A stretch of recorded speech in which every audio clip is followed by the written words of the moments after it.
Ever feel like some family members are just draining your energy after 60? You know, the ones who leave you feeling more stressed, overwhelmed, or even guilty after every visit. But are there certain relatives you should really be avoiding as you get older for the sake of your health, happiness, and peace of mind? Well, today we're diving deep into the 6 relatives you might want to steer clear of after 60. And trust me, number 5 will completely shock you. Some of these toxic family members may be subtly taking a toll on your well-being, and you may not even realize it until it's too late. But by the end of this video, you'll have the tools to protect your mental and emotional health while still maintaining your sense of family and connection. Let's start with number 1, the drama queen relative. You know the one. No matter what's going on, they somehow turn the smallest situation into a full-blown catastrophe. Maybe they call you up in tears over a minor inconvenience, or they turn family gatherings into an emotional battleground. Their life is never peaceful. There's always a crisis, an argument, or some dramatic turn of events. And the worst part? They love dragging you into their storm.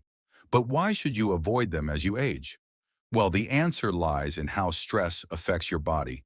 Studies have shown that chronic stress can lead to serious health problems, including high blood pressure, weakened immunity, and even cognitive decline.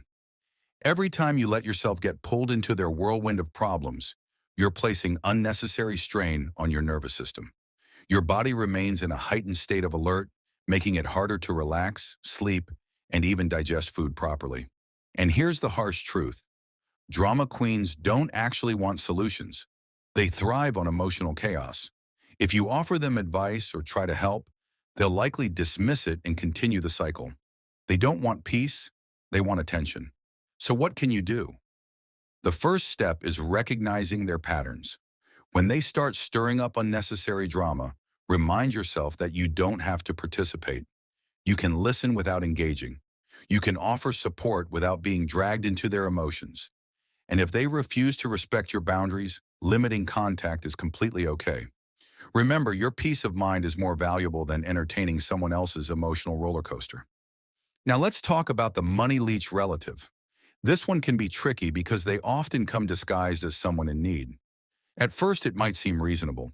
They just need a little financial help, right? Maybe they've had an unexpected expense or fallen on hard times, but then it happens again and again, and suddenly you realize you've become their personal ATM. These relatives don't just borrow money, they guilt you into giving it. They remind you of all the things they've done for you, or they manipulate your emotions by making you feel responsible for their struggles. They might say things like, "You have so much, can't you just help a little?" Or, "I don't know what I'm going to do if you don't help me." And if you dare to say no, they'll act like you're the worst person in the world. The problem with constantly giving in is that it not only drains your finances, but it also creates an unhealthy dynamic where they expect you to fix their problems. And the hard truth is, if they truly wanted to change their financial situation, they would take steps to do so. But instead, they rely on others, on you. So how do you handle them? The key is to be firm.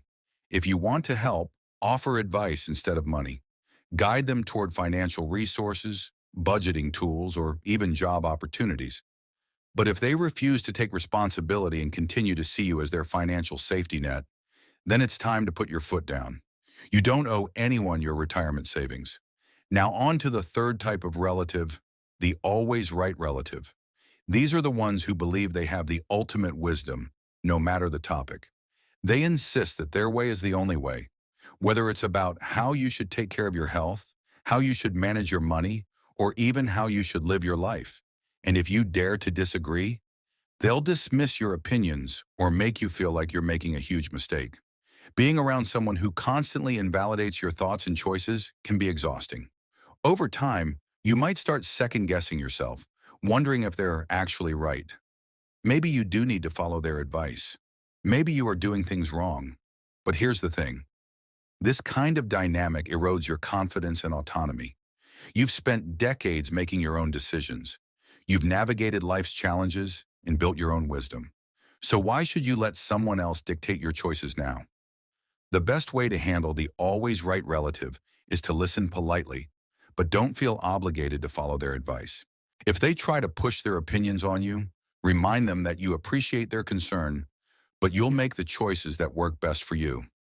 Next up, the guilt trip relative. This one is particularly dangerous because they play on your emotions in a way that makes it hard to say no. They make you feel like you owe them something, whether it's your time, your help, or even your presence. They might say things like, after everything I've done for you, you can't even do this one thing for me? Or, I guess I just don't matter to you anymore. Their goal is to make you feel so bad that you cave in and do whatever they want. This kind of emotional manipulation can take a serious toll on your mental health. It creates resentment, stress, and even anxiety. You start to feel like you're constantly being pulled in different directions, trying to please everyone at the cost of your own well-being.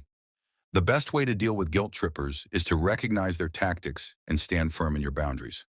You are not responsible for managing other people's emotions. You can care about them without sacrificing your own needs.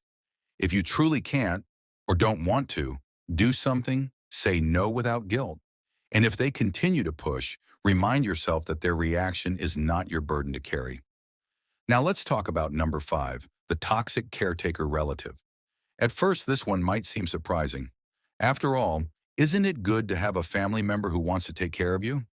But here's where things get dark. Some caregivers don't help out of love. They do it for control.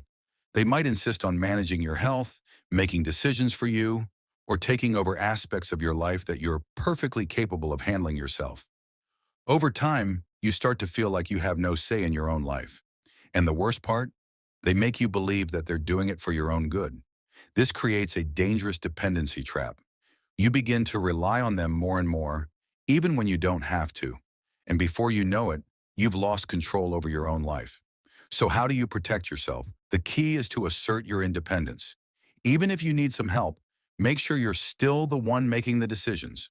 Surround yourself with multiple sources of support, including professional caregivers, doctors, or friends who can provide objective advice.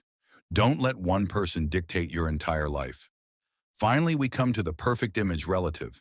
These are the ones who act like they have it all together. Perfect career, perfect family, perfect life.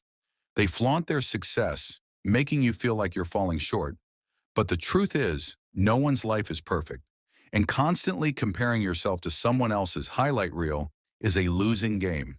Instead of feeling like you need to measure up, focus on your own happiness. At the end of the day, your peace of mind matters more than keeping up appearances. Setting boundaries with toxic relatives isn't about cutting people off. It's about protecting your energy, your health, and your happiness. You've spent your life taking care of others. Now it's time to take care of yourself.